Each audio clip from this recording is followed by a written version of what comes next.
With Serve Wenatchee temporarily down, we decided to refill our stocking pantry downstairs at the church so that we could stock intentionally the little free pantry a couple of times a day. We had stopped that ministry last April and given our remaining funds to Community Action Marketplace because they could do more with those dollars than we could with what we had. But because we're in an emergency position as a community, we've been stocking downstairs.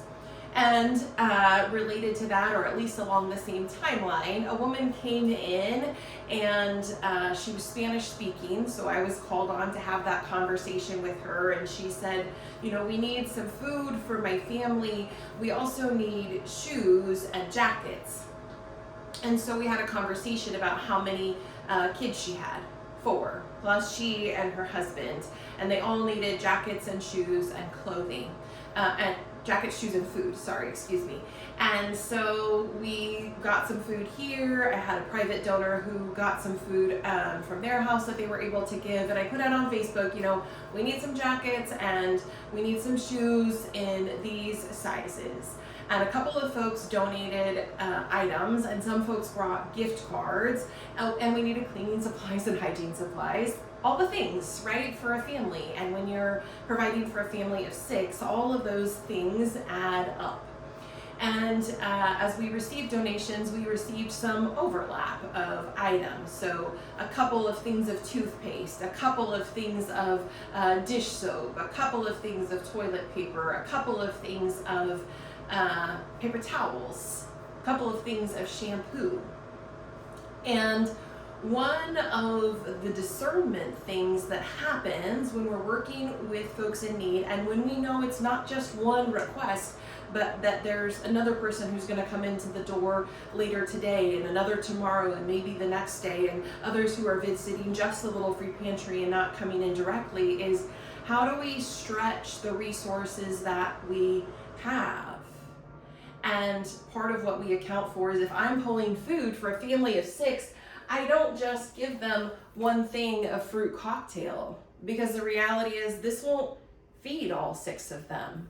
Now, sometimes a parent has to make a decision and think, I'm just going to give this to my kids, but when I'm going for a family of 6, I'm going to grab 2 of these. And if I'm grabbing ramen, I want everybody to be able to have a thing of ramen. And if I'm doing spaghetti, do they need 1 or do they need 2? Similarly with sauce, would we need 1 or would we need 2? What's helpful, what's practical, what's realistic, and what stretches the resources that we have so that we can help the most people and not just pile abundance onto one, but offer provision to many. And so as a part of that discernment, it was, do I give them 2 of the dish soap or do I hold 1 for somebody else? Do I give them 2 things of toothpaste or hold 1 for somebody else? Do I give them the whole package of 6 toilet paper rolls from Costco, or do I give them 2 or 3?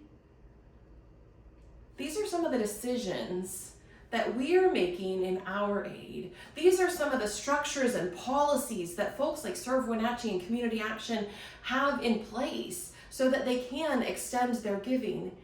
And I want us to imagine those individuals, and particularly those families who are trying to shop on a limited budget, some who may be furloughed as government employees, countless who are not receiving their SNAP benefits, many whose medical insurance costs are rising, and they have to choose at home whether they are buying shoes for their children or food for everybody's bellies.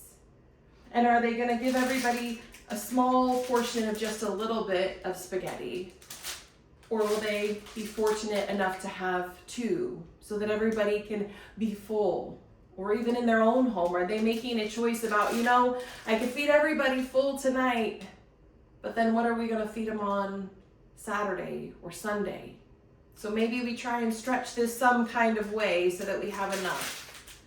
Some of us have dealt with those decisions. Some of us are dealing with those decisions. And some of us are in a place of privilege where we're so far removed, we can't even imagine having to choose between 2 rolls of toilet paper or an extra thing of spaghetti.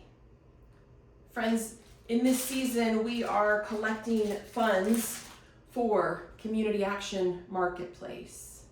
We're also collecting funds for World Central Kitchen, and then additionally Partners in Health and Wenatchee Immigrant Justice. These folks who are feeding people are doing tremendous good to help hungry people have full bellies, healthy meals, so that they can work, so that they can go to school, so that they can show up in the world without ravishing hunger and poverty. I invite you to help us do good in our community and extend our good into the world by donating through our Christmas for a Cause program, or shopping December 7th or 14th when we have those items available in person in the church, or looking through our online items or our online listing so that you can pick and choose. I want this and I want that. We invite you to be part of doing good in the name of Jesus Christ, who was born in this season, or whose birth we celebrate in this season. Let us do good together. Take care, friends.